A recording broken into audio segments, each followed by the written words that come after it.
Padre, Filho e Espírito Santo. Amém.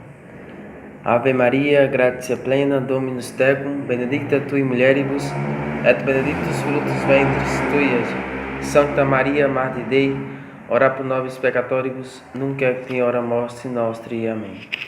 Regina Cordem, ora pro nobis. Em nome do Padre, Filho e Espírito Santo. Amém. Caríssimos irmãos e irmãs, vamos aí continuar nosso estudo. Hoje, capítulo 19 do livro do Segredo da Verdadeira Devoção para com a Santíssima Virgem. O título inicia falando o sentido da Santa Escravidão. A doutrina que acabamos de expor é eminentemente lógica e teológica. Só os espíritos superficiais podem acusá-los de fantasia. O estudo atual, baseado sobre a mais sã teologia, seguindo raciocínios filosóficos e deduções sempre rigorosas, seria talvez suficiente para conhecê-los. Infelizmente, gente assim não quer se instruir, mas sim criticar o que não entende, rejeitar o que só conhece de nome e tratar de imaginação o que tem base nos dogmas mais sagrados de nossa santa religião. O presente estudo, apesar de não ser uma obra de controvérsia, e sim uma simples exposição doutrinária da Santa Escravidão, não foge a nenhuma objeção ou oposição. O quanto possível, temos respondido a todas as objeções que se têm apresentado ao nosso espírito, de maneira a projetar no assunto raios de luz, suficiente para as almas de boa vontade poderem contemplar a bela e profunda doutrina de Montfort. Convém lançar um olhar retrospectivo, sintético sobre as verdades expostas, para melhor gravá-las no espírito e mais facilmente aplicá-las à nossa vida. Montfort dá à consagração à Santíssima Virgem o nome de Santa Escravidão. Este nome é sumamente justo e legítimo. A realeza universal de Maria Santíssima é uma verdade que ninguém mais pode negar. Ora, é sobre esta realeza que se baseia o sistema de sua espiritualidade. Primeiro ponto, a sua base doutrinal. Há dois modos de servir a um senhor, ou como escravo, ou como simples servo. O escravo pertence inteiramente para sempre a seu senhor, com tudo o que possui, sem nenhuma exceção. Trabalha sem exigir nenhum salário, sem ter o direito de deixar o seu senhor, que tem sobre ele o poder de vida e de morte. O simples servo fica livre e propõe os seus serviços em troca de um salário por um tempo determinado e permanece com o direito de deixar o Senhor. Basta esta simples definição para nos convencer de que, relativamente a Deus, a Jesus Cristo e, por consequência, à Santíssima Virgem, nós somos não simplesmente servos, mas verdadeiros escravos. E notai-o, não é uma fórmula nova, suspeita ou inspirada por uma piedade exaltada. É como diz um teólogo, Lavian spirituali et ocelum eclon Montfort, do Montfort. O pensamento fundamental da religião, a ideia verdadeira do santo batismo, é o que de mais radical existe em nós como homens e como cristãos. Está em latim, agora traduzido para o português. É este o sentido exato que tem na Sagrada Escritura as palavras servus et antilum. Quando os profetas designam o Messias como servo de Deus, quando São Paulo nos ensina que Jesus Cristo tomou a forma de escravo, quando a Santíssima Virgem se qualifica servo do Senhor, quando o apóstolo se chama servo de Cristo, etc, etc. É preciso entender que sempre se trata da escravidão e não do simples ofício de servo ou criado no moderno sentido desta palavra. Toda a tradição tem a mesma linguagem. Eu sou a escrava do Cristo, dizia Santa Ágata. e por este título me declaro de condição servo. Para ser devoto escravo do Filho, escrevia Santo Ildefonso, aspiro a tornar-me escravo fiel da Mãe. Eu sou apenas um vil escravo, para quem honra demais servir como tal ao Filho de Maria Santíssima, disse São Bernardo. Falaram do mesmo modo São Pedro, Damião, Santa Teresinha, o Padre Óleo, São João Eudes, o Padre de Condren, o Cardeal de Perunlin, Santa Margarita Maria, o Santo Cura da São Gabriel da Virgem Dolorosa, etc, etc. Os vigários de Jesus Cristo na terra sancionaram estas fórmulas, como teremos ocasião de mostrar noutro lugar. Segundo ponto, objeções sem fundamento. Uns objetam contra a doutrina da santa escravidão, dizendo que ela parece contrária ao espírito de infância, de liberdade e de amor, que anima o cristianismo. Citam a respeito trechos da Sagrada Escritura como estes: Eis, diz Jesus Cristo, que não mais vos chamarei servos, mas amigos. Não recebestes o espírito de constrangimento, diz São Paulo, mas o espírito de doação de filhos. O cristão fiel, não mais escravo, e sim filho, diz ainda São Paulo.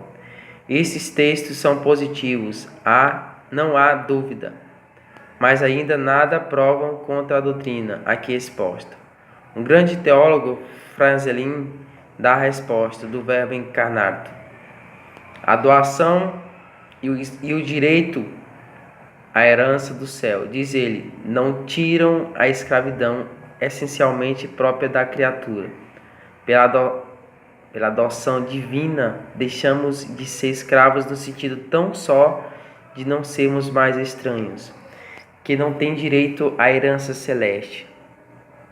Demais, a escravidão que São Paulo opõe à condição de filho é a escravidão do pecado, da corrupção e do temor servil, da qual Jesus Cristo nos liberta.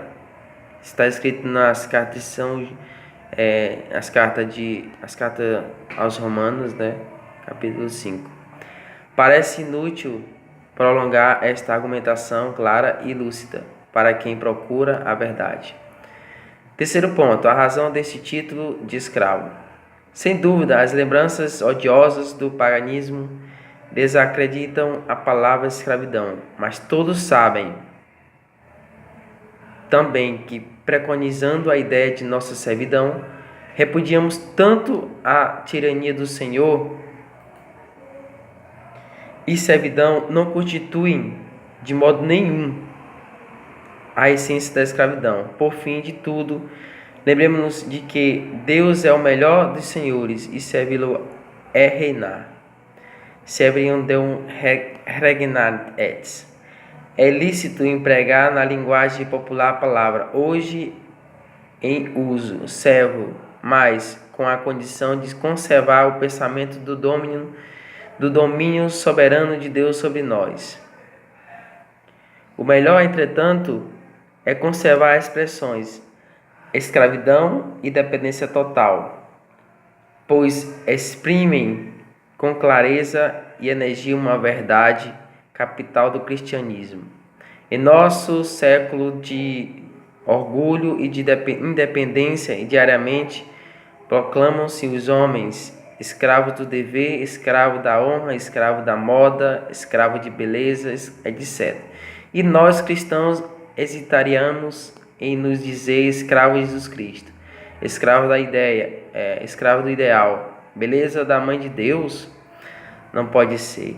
Digamos, pois, convicta e amorosamente com Santo Ildefonso, para ser devoto escravo do Filho, aspiro a tornar-me fiel escravo da Mãe. Conclusão aqui da segunda parte do capítulo 19. Esta segunda parte é de importância capital, pois contém a doutrina e os fundamentos teológicos da santa escravidão. Resumir esta doutrina é impossível, porque tudo se liga se compenetra e cada capítulo é uma peça básica e vital. É extremamente necessário, após o estudo dessas primeiras partes, termos a noção exata do que seja a escravidão. Bem compreendida, esta noção cortará pela raiz todas as objeções.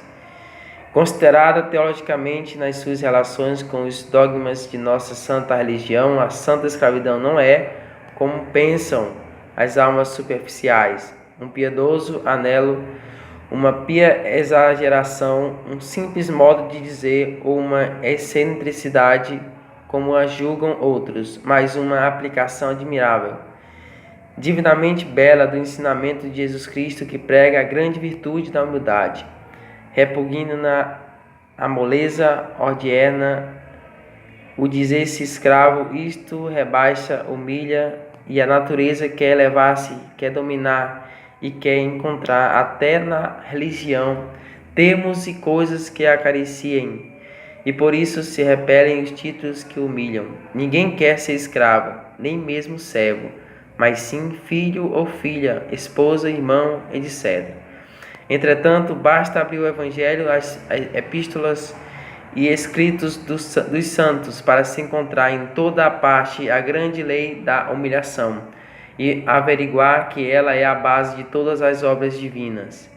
Exceto que as palavras não exprimem exclusivamente uma ideia.